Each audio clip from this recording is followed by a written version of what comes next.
Congress high command ने कमलनाथ और दिग्विजय को दिया जोरदार झटका। टिकट तय करने की जिम्मेदारी कमलनाथ और दिग्विजय से ली वापस।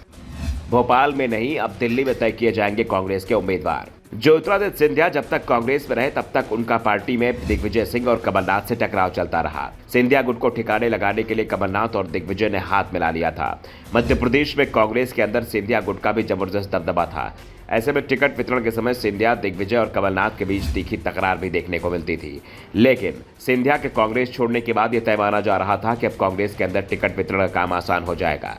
कमलनाथ और दिग्विजय सिंह के हाथों में टिकट वितरण कमान होगी, इसका अंदाजा दोनों के बयानों से लगाया जा रहा था। दिग्विजय सिंह ने हाल ही में कहा था कि कांग्रेस का उम्मीदवार कौन होगा ये कमलनाथ तय करेंगे।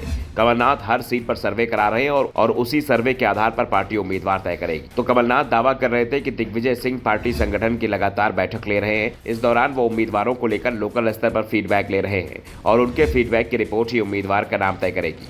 यानी दिग्विजय और कमलनाथ दोनों ही मानकर चल रहे थे कि एक साथ दोनों लोगों को उम्मीदवारों की लिस्ट लेकर बैठेंगे और दोनों की लिस्ट में जो नाम कॉमन होंगे उन पर मुहर लगा दी जाएगी और हाईकमान को लिस्ट सौंप दी जाएगी, जिससे वो उम्मीदवारों के नाम घोषित कर दे। लेकिन पार्टी हाईकमान ने साफ कर दिया है कि टिकट वितरण में सिर्फ 2 नेताओं की नहीं चलेगी, बल्कि इसके लिए एक कमेटी बना दी है और इस कमेटी में तमाम दिग्गजों के नाम शामिल कर साफ कर दिया गया है कि दिग्विजय और कमलनाथ को अपने समर्थकों को टिकट दिलाना आसान नहीं है। पार्टी सिर्फ उसी उम्मीदवार को टिकट देगी जिसमें जीतने की क्षमता होगी। सिर्फ सिफारिश के आधार पर टिकट नहीं दिया जाएगा। हाँ, दिग्विजय और कमलनाथ अगर किसी उम्मीदवार के नाम की सिफारिश करते हैं तो उस पर भी विचार जरूर किया जाएगा। दरअसल कांग्रेस के मध्य प्रदेश में उम्मीदवारों का चयन करने वाली स्क्रीनिंग कमेटी की सूची जारी कर दी गई है। इस सूची में पार्टी के राष्ट्रीय महासचिव जितेंद्र सिंह को अध्यक्ष बनाया गया है, जबकि अजय सिंह लल्लू और सप्तगिरी उल्का को सदस्य बनाया गया है। इसके अतिरिक्त पद के आधार पर प्रदेश अध्यक्ष कमलनाथ, नेता प्रतिपक्ष गोविंद सिंह, प्रभारी जेपी अग्रवाल, पूर्व मुख्यमंत्री दिग्विजय सिंह, चुनाव अभियान समिति के अध्यक्ष कांतिलाल भूरिया, कमलेश्वर पटेल और अखिल भारतीय कांग्रेस कमेटी के उन सचिव को भी जवाबदारी दी गई है जिनके पास मध्य प्रदेश का दायित्व है। स्क्रीनिंग कमेटी विधानसभा चुनाव के प्रत्याशियों के नाम का चयन करने का महत्वपूर्ण कार्य करेगी। पूर्व सांसद प्रेमचंद गुड्डू ने कहा कि कांग्रेस में शुरू से ही हाईकमान और मध्य प्रदेश कमेटी मिलकर ही प्रत्याशियों का चयन करती आ रही है।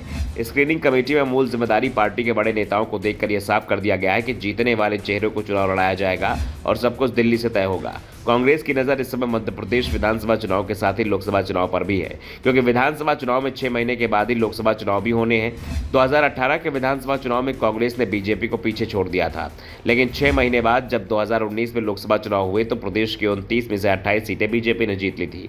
ऐसे में कांग्रेस की तैयारी विधानसभा चुनाव के साथ लोकसभा चुनाव को लेकर भी चल रही है और इसी के चलते उम्मीदवारों का चयन भोपाल नहीं दिल्ली में किया जाएगा। ऐसे में यह भी साफ हो गया है कि कांग्रेस उम्मीदवारों की पहली सूची अगस्त में जारी करने का जो वादा कर रही थी वो शायद पूरा नहीं हो पाएगा।